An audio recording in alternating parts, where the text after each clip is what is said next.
భూమి కేవలం 5,000తో 605 గజాల భూమిలో 630 స్క్వేర్ ఫీట్ సింప్లెక్స్ హౌస్ కేవలం 36 లక్షలు మాత్రమే.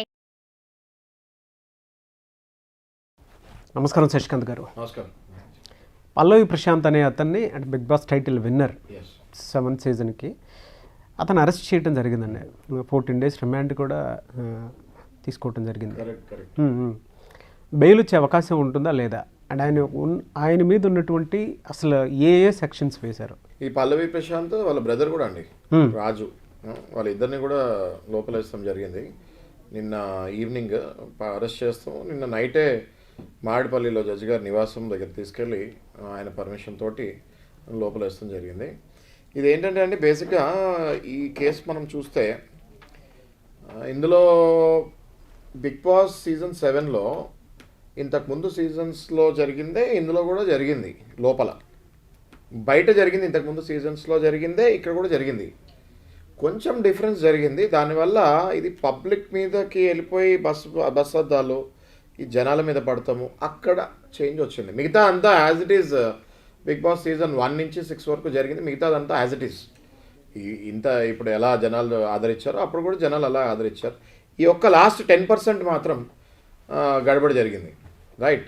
సో ఇందులో సెక్షన్స్ మనం చూసుకుంటే అసలు ఫస్ట్ సెక్షన్స్ గురించి మాట్లాడుకుందాము.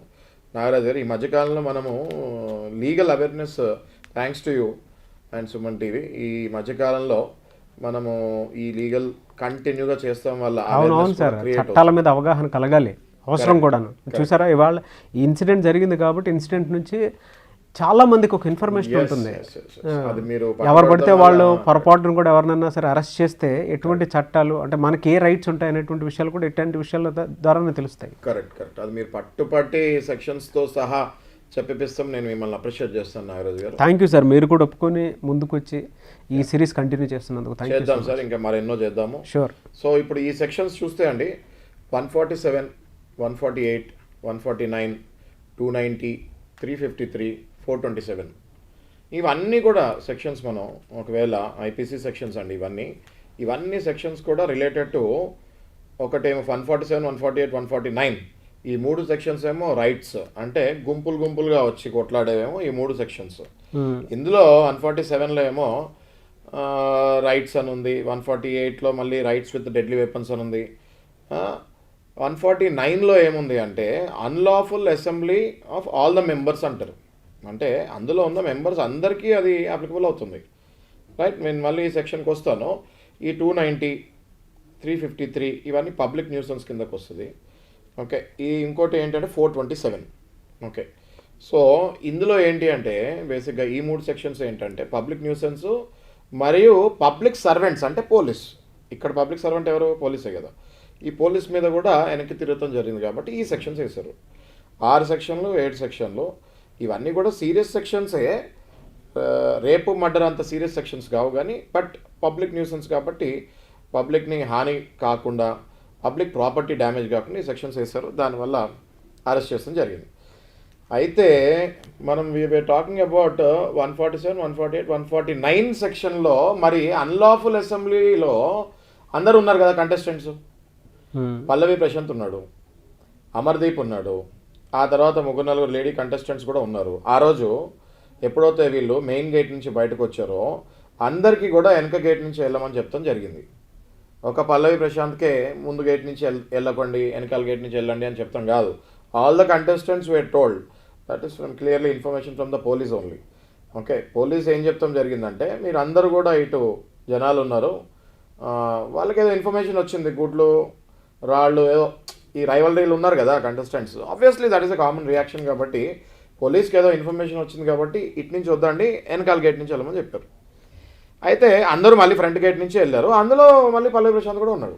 అయితే మీడియాలో ఏమొస్తాం జరిగింది, ఓన్లీ పల్లవి ప్రశాంతే ఫ్రంట్ గేట్ నుంచి వచ్చాడు అన్నట్టు జరిగింది. అది రాంగ్ అండి.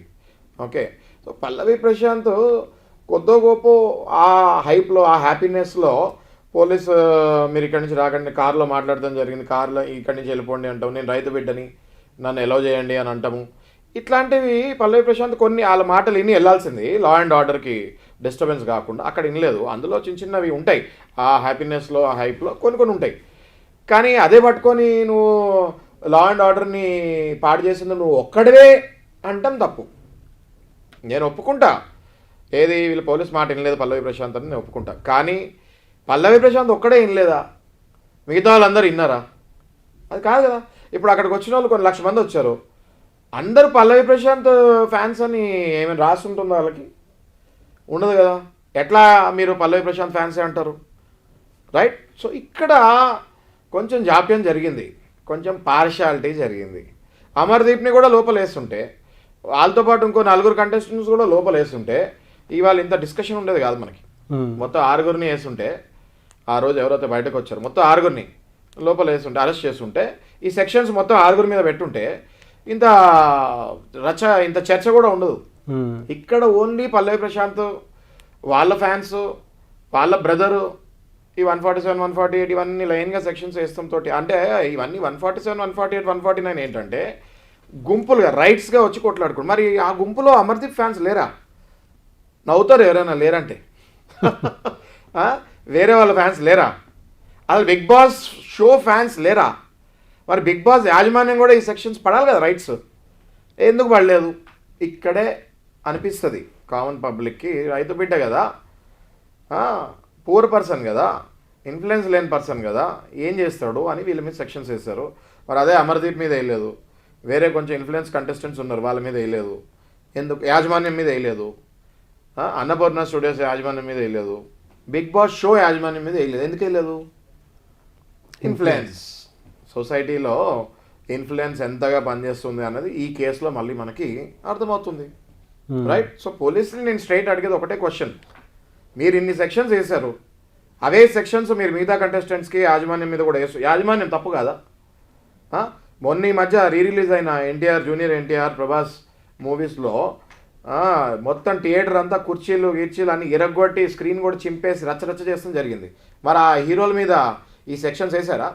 సేమ్ అక్కడ కూడా గుంపే కదా, అక్కడ కూడా రైట్స్ 147, 148, 149 అప్లై అవుతుందిగా. మరి జూనియర్ ఎన్టీఆర్ని, ప్రభాస్ని అరెస్ట్ చేస్తారా? ఎందుకు చేయలేదు? వాళ్ళు పెద్ద హీరోలు, ఇన్ఫ్లుయెన్స్ ఉంటుంది. ఈ అబ్బాయి పాపం రైతు బిడ్డ చెప్తున్నాడు కదా, నేను రైతు బిడ్డ అని. రైతు బిడ్డ కొంతమంది అంటారు రైతు బిడ్డ కార్డు వాడి బాగా ఇది చేస్తాడని. వాడతాడు, ఆయనకు అది ఒకటే కార్డు ఉంది, వేరే కార్డ్స్ ఏమున్నాయి ఆయనకి? ఓకే, శృతి మించి కొంచెం వాడుంటాడు, దాన్ని మందలిచ్చచ్చు.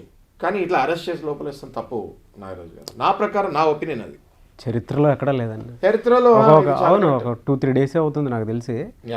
ఒక విన్నర్ని వెరీ నెక్స్ట్ మూమెంట్లోనే జైలుకి తీసుకెళ్ళడం అనేది కరెక్ట్. అదే మీకు ఎగ్జాంపుల్ ఇస్తున్నాను కదా సార్ మీకు నాగరాజు గారు. ఏది ప్రీ రిలీజ్ అయిన movies junior NTR and Prabhas, ఆ థియేటర్లలో కుర్చీలు ఎరగొట్టి స్క్రీన్లు చింపుతాం జరిగింది. మరి వాళ్ళని ఎందుకు చేయలేదు అరెస్ట్? వాళ్ళ మీద ఎందుకు పెట్టలేదు 147, 148, 149? పెద్ద హీరోలు అయితే పెట్టరా? రైతు బిడ్డ అయితే పెడతారా అన్నది క్వశ్చన్ నాది కాదు, పబ్లిక్ వాయిస్. ఓకే, సో ఇది చూస్తున్నాం, చాలా కమెంట్స్ చూస్తున్నాం, దాని మీద చర్చ. As a advocate I have every right to ask that to the police. అవును అవును కదా. సో ఇది నా ఎలా sir? Okay sir, okay sir. అంటే ఈ సెక్షన్స్ అసలు ఏం చెప్తున్నాయి ఒకసారి మళ్ళీ మనం గుర్తు చేసుకుందాము. ఆయనకి అసలు బెయిల్ వచ్చే అవకాశం ఉంటుందా లేదా? బెయిల్ అంటే ఇప్పుడు ఈ సెక్షన్స్ ఏం చెప్తున్నాయని మీరు మళ్ళీ అడుగుతున్నారు కాబట్టి, ఈ 3 సెక్షన్లు 147, 148, 149 ఈ 3 సెక్షన్లు కూడా రైట్స్కి సంబంధించింది. ఎక్కడైతే అన్లాఫుల్ అసెంబ్లీ ఆఫ్ మెంబర్స్ అయ్యి డెడ్లీ వెపన్స్ తోటి రోడ్ల మీద పబ్లిక్ మధ్యలో గొడవలు చేస్తారో ఈ సెక్షన్స్ అన్నీ వాళ్ళ మీద అప్లికబుల్ అవుతాయి. అసలు ఈ సెక్షన్స్ అన్నీ అన్లాఫుల్ అసెంబుల్ అయిన అందరి మెంబర్స్ మీద పడాలి, నాట్ ఓన్లీ పల్లవి ప్రశాంత్. ఇక్కడ పల్లవి ప్రశాంత్ ఏదైనా హేట్ స్పీచ్ ఇచ్చాడా? బయటకు వచ్చి గేట్ నుంచి బయటకు వచ్చి అరే మీరందరూ ఇదా చేయండి అని హేట్ స్పీచ్ ఇచ్చాడా? ఇలే కదా. ఆయన అక్కడికి యాజ్ ఏ విన్నర్ హ్యాపీనెస్తో బయటకు వచ్చాడు. కంట్రోల్ చేయాల్సిన బాధ్యత ఎవరిది? లా అండ్ ఆర్డర్ కంట్రోల్ చేయాల్సిన బాధ్యత ఎవరిది? పోలీస్ది. ఒకవేళ ముందే బిగ్ బాస్కి ఎంత ఫ్యాన్ ఫాలోయింగ్ ఉందో తెలిసినప్పుడు అక్కడ అసలు రానియకుండా పోలీస్ ముందే చేయాల్సింది బందోబస్తు. యాజమాన్యం ముందే లెటర్ ఇవ్వాల్సింది డిపార్ట్మెంట్కి.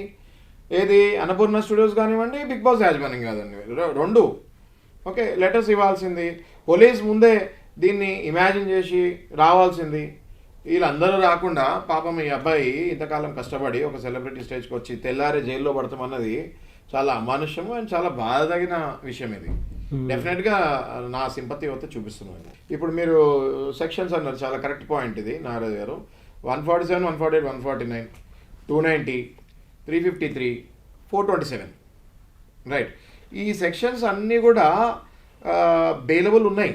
కానీ ఇప్పుడు ప్రస్తుతానికి ఎందుకు ఈయనని అరెస్ట్ చేసి రిమాండ్కి పంపిస్తాం జరిగింది అంటే, ఈయన బయటే ఉంటే ఇంకేదైనా మాట్లాడి వీళ్ళని ఏమైనా రెచ్చగొట్టి పబ్లిక్ని మళ్ళీ లేకపోతే ఫ్యాన్స్ ఏమైనా రెచ్చగొడతాడేమో అనే భయంతో లోపలేస్తారు. కానీ దీనికి బెయిల్ వచ్చేస్తుంది నారాజు గారు, దీనికి వెంటనే కొన్ని రోజుల్లో బెయిల్ వచ్చేస్తుంది.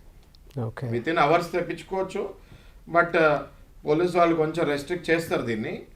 ఇలా బయటకు వెళ్తే మళ్ళీ ప్రాబ్లమ్స్ అయ్యే ఛాన్స్, ఎందుకంటే ఇప్పుడు హాట్గా ఉంది కదా. ఈ టైంలో పోలీస్ అరెస్ట్ చేస్తాం కరెక్టే లా అండ్ ఆర్డర్ ప్రకారం, కానీ పల్లవి ప్రశాంత్ గెలిచి లోపలికి వెళ్తాం అన్నది కరెక్ట్ కాదు.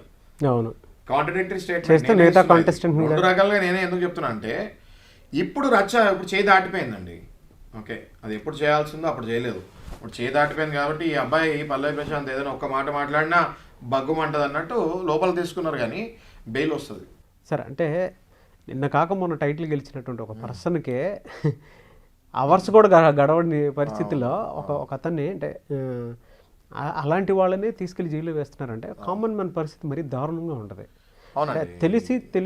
తెలిసి మనం ఒక మనిషిని చూస్తున్నాము, అలాంటి రైట్స్ తెలియక చాలా మంది ఇబ్బంది పడిపోయేటువంటి వాళ్ళు ఉంటారు. సో ఈ ప్రాసెస్లో మీలాంటి వాళ్ళని కలవాలనుకునేటువంటి వాళ్ళు ఉంటారు. మనలాంటి వాళ్ళని డెఫినెట్గా స్క్రీన్ పైన డిస్ప్లే నెంబర్ త్రూ కలవచ్చు.